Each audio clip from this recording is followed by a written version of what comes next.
اگر کوئی اللہ کے بندوں کے لیے بشارت والی اگر آیت ہے تو یہی آیت ہے، قُلْ يَا عِبَادِيَ الَّذِينَ أَسْرَفُوا۔ یہ آیت کریمہ ہے، قل کے معنی ہوتے ہیں کہہ دیجئے اے رسول صلی اللہ علیہ وسلم۔ اللہ سبحانہ و تعالیٰ اپنے نبی سے مخاطب ہیں اور نبی سے یہ کہہ رہے ہیں کہ اے نبی، میرے ان بندوں سے آپ کہہ دیجئے، میری طرف سے میرے بندوں کو آپ یہ خبر دے دیجئے۔ وہ خبر کیا ہے؟ بہت بڑی بشارت ہے اس میں۔ الذین اسرفوا علی انفسہم، جو لوگ گناہ کر کے اپنے جانوں پہ، اپنے نفسوں کے اوپر ظلم کر لیے ہیں، زیادتی کر لیے ہیں، لا تقنطوا من رحمت اللہ، کہ اللہ کی رحمت سے وہ مایوس نہ ہو۔ بہت بڑی بات ہے نا یہ اللہ مخاطب کر رہے ہیں۔ وہ یہاں پہ کوئی نیک صالح پیغمبر صحابہ کرام وہ نہیں ہیں، بلکہ اللہ فرماتے ہیں کہ میرے وہ بندے جو گنہگار ہیں، نافرمان ہیں، جنہوں نے بہت سارے گناہ کیے ہیں،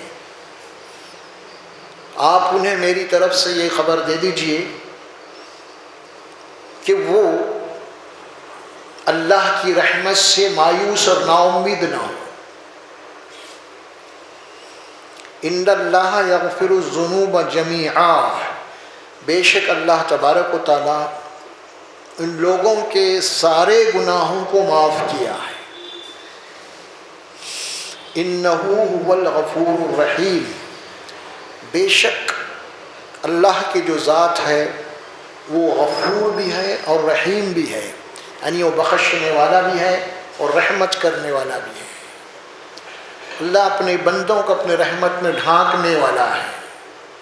اللہ کی رحمت سے مایوس نہ ہو۔ کون؟ وہ جو گناہ کر چکے ہیں، گنہگار اشرفو کہ ہم نے حد سے زیادہ گناہ کر لیے ہیں۔ اب انہیں یہ سمجھ میں نہیں آ رہا کہ بھئی کیا میری توبہ قبول ہوتی یا نہیں ہوتی، میں تو بہت گناہ کیا ہوں، بہت ظلم کیا ہوں۔ جو ذہن میں بات آتی ہے نا، دیکھیے کتنے سے کتنا گنہگار بھی اگر ہے، اگر وہ ظالم بھی ہے، تو اللہ تعالیٰ ہر ایک کے اندر ایک ضمیر رکھا ہے، کبھی نہ کبھی جاگتا ہے۔ کم از کم انسان بہت بڑا ظالم ہے، بہت بڑا ظلم کرتا ہے، کبھی کبھی وہ اپنے تنہائیوں میں اس کا ضمیر جاگتا ہے اندر سے، اور اس کے کیے عمل پر ملامت کرتا ہے، کیا کر دیا تو، کتنے لوگوں کی زندگی اجاڑ دیا تو۔ وہ تو جذبات میں آ کے گناہ کر لیا، قتل و غارت بھی کر دیا، لیکن جب تنہائی میں جاتا ہے اس کا جو ضمیر ہے نا وہ جاگ جاتا ہے اور اسے جگاتا ہے کہ یہ تو کیا کیا، خواہ کے معمولی غلطی کے اوپر کسی کی جان لے لی تو نے، اتنا بڑا بھیانک جرم کیا تو نے، کسی کو پھنسا دیا، کسی کو ظلم کر دیا۔ ضمیر اندر سے کہتا ہے، تو وہ سوچنے پہ مجبور ہو جاتا ہے، اب تو یہ تو ہوا ہے۔ اس کا ضمیر ملامت کرنے سے اب وہ نادم ہونا شروع ہوتا ہے، اپنے کرتوتوں پر پچھتاوا تنہائی کے اندر۔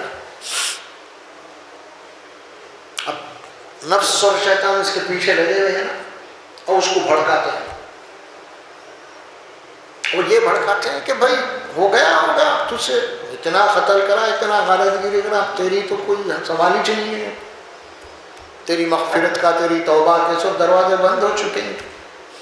اب کیا کرتے ہیں وہ شیطان اور نفس کے وساوس سے اللہ کی رحمت سے مایوس کر دیتے ہیں۔ جب اللہ کی رحمت سے مایوس ہو جاتا ہے تو پھر اپنے وہی ڈگر پہ آ جاتا ہے کہ اب میرے پر معافی کا مسئلہ نہیں۔ اس بات کو سمجھنے کے لیے ایک چھوٹی سی حکایت ہے احادیث میں، اس کو سمجھیں گے وہ بات سامنے آئے گی۔ بنی اسرائیل، قوم بنی اسرائیل سے متعلق ایک حکایت آتی ہے احادیث میں۔ ایک راہب، ایک شخص تھا، بہت بڑا ظالم تھا، تقریباً اس نے 99 قتل کیا تھا، اس کا ضمیر اندر سے جاگا، بہت بڑا ظالم ہوں، بہت بڑا گناہ کیا ہوں، کیا کروں، میں توبہ کرنا چاہتا ہوں، سدھرنا چاہتا ہوں۔ تو چنانچہ وہ ایک راہب کے پاس گیا، پہنچا، عیسائی میں جو راہب ہوتے اس کے پاس پہنچا، اس نے اپنے پوری ریکارڈ سنا دیا، یہ حالت ہے، اتنے قتل، کیا میری مغفرت، میری توبہ ممکن ہے؟ اس نے سنا دیا کہ نہیں، اتنا بڑا ظالم قتل و غارت گیا، تیری تو کوئی توبہ قبول ہی نہیں ہو سکتی، تیری تو جہنمی ہے۔ تو اس نے بولا جب میں جہنمی ہوں اس کو بھی قتل کر دیا، اب سوال ہے، اس کو بھی قتل کر دیا، اب میری توبہ کا جو دروازہ ہی نہیں ہے کھلا ہوا، بند ہے، اب سوال ہے، اب قتل، اس کو بھی قتل کر دیا۔ پھر اس کے بعد پہنچا پھر اور ایک کوئی مسلم عالم صاحب تھے، کوئی بڑے اس زمانے کے متقی پڑے، وہاں پہنچا، اس نے پھر وہی بات رکھی، میں اتنے قتل کر چکا ہوں، کیا میرے لیے کوئی توبہ کا دروازہ کھلا ہے؟ تو نے سمجھایا اگر واقعی میں تو اپنے اعمال کے اوپر نادم ہے، سچے دل سے ملامت کر رہا ہے، توبہ سچی توبہ کرنا چاہتا ہے، اللہ تبارک و تعالیٰ تیرے گناہ کو معاف کرے گا۔ پھر وہاں سے وہ تبدیل ہو جاتا ہے، توبہ کر لیتا ہے، پھر اس کے بعد اپنی وہ کام چھوڑ کے اب سیدھے راستے پہ آتا ہے۔ دیکھیے یہ ہے، اس میں کیا بات ثابت ہو رہی ہے؟